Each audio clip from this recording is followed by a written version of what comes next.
Hey everyone, welcome back to another video, or welcome if you're new.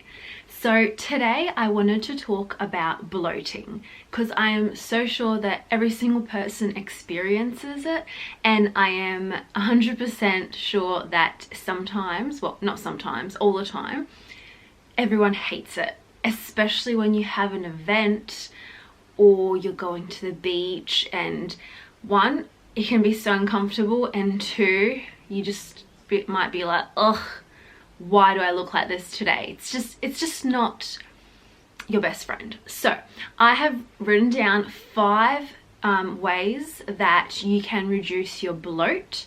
So if you see me looking down or to the side, it's because I wrote it down on a piece of paper and I need to like look just to remember. So let's get straight into the video. So my tip number 1 is to rule out any allergies or anything that you might be intolerant to. So this could be lactose, for example. It can be dairy, wheat, gluten.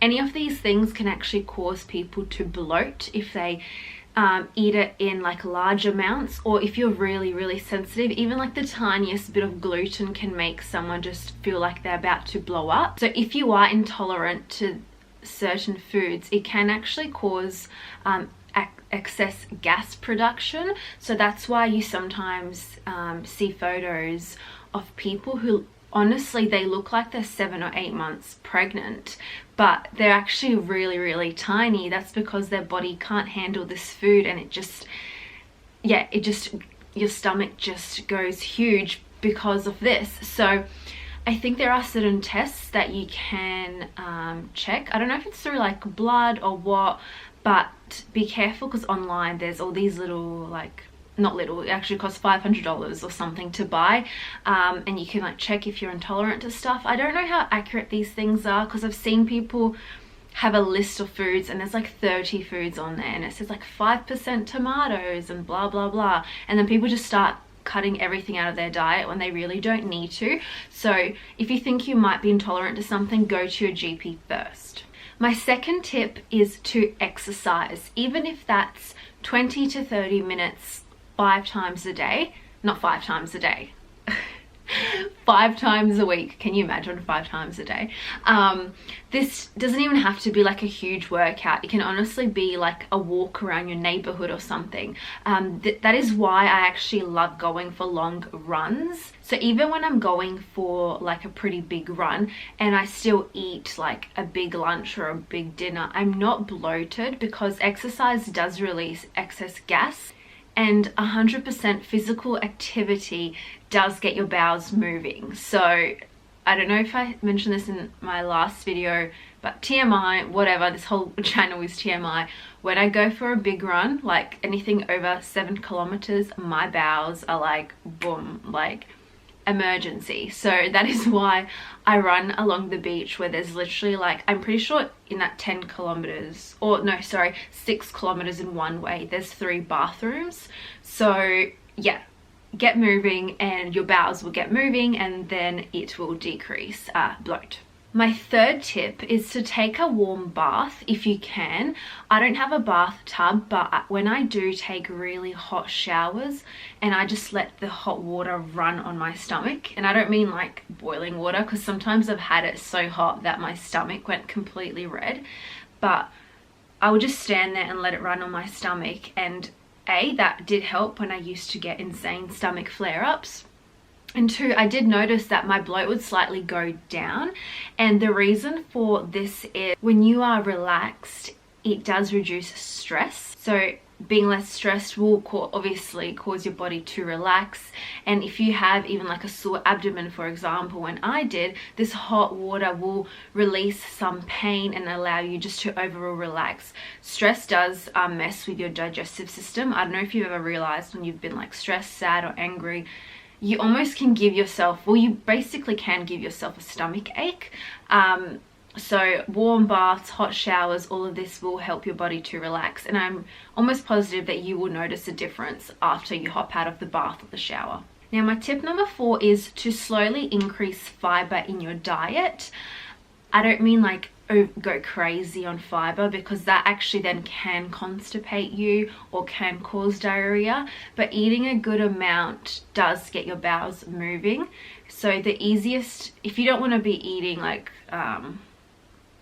large quantities of food or like, you know, bigger meals, you can just like chuck in chia seeds into a smoothie. You can have a piece of fruit like banana, nuts, they have fiber in them as well. You can have some, if you're not intolerant to it, like some toast or something like that. So there's a lot of foods that actually do have a lot of fiber in them, and you don't have to eat a lot of this to get the fiber in. For example, like the chia seeds, you just chuck that into a smoothie. It's not even like a large quantity of food anyway. So fiber will get your bowels going and obviously allow you to go to the toilet. By going to the toilet, your stomach can reduce in bloat. And my last tip, tip number 5 to reduce bloat, is to reduce salt intake. It is so easy to eat large quantities of salt without even realizing. Obviously salt gives amazing flavor. Like I chuck a little bit on top of my avocado, like when I put it on toast with pepper. But there are so many meals that are already so high in sodium that you shouldn't really be putting salt on there. Also, it's not really good for your heart, and excess salt does cause water retention.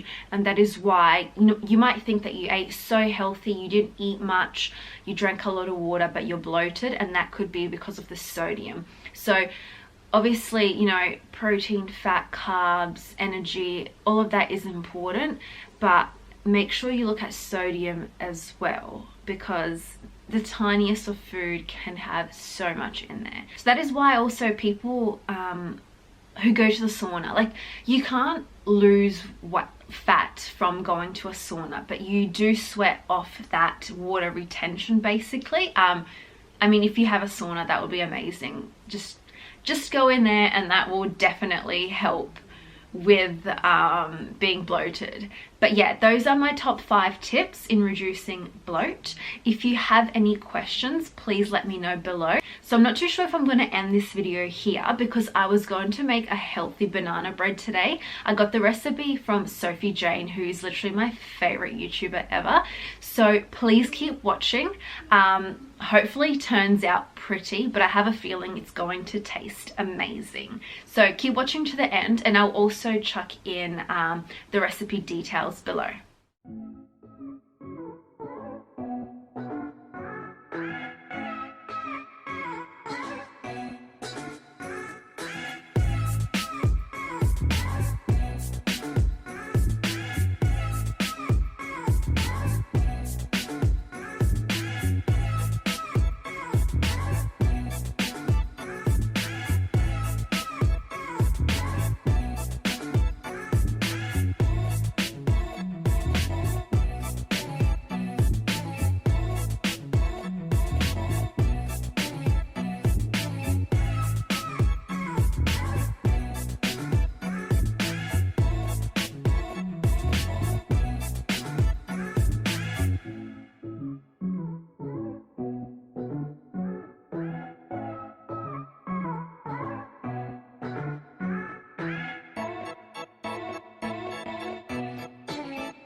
Okay guys, so I'm just editing this video right now. I'm about to try the banana bread. Fingers crossed it tastes good. I slightly altered it, so I put rice milk syrup instead of pure maple syrup like Sophie's recipe. And the other thing I did was, no, maybe not, that's it. Okay, let's taste test.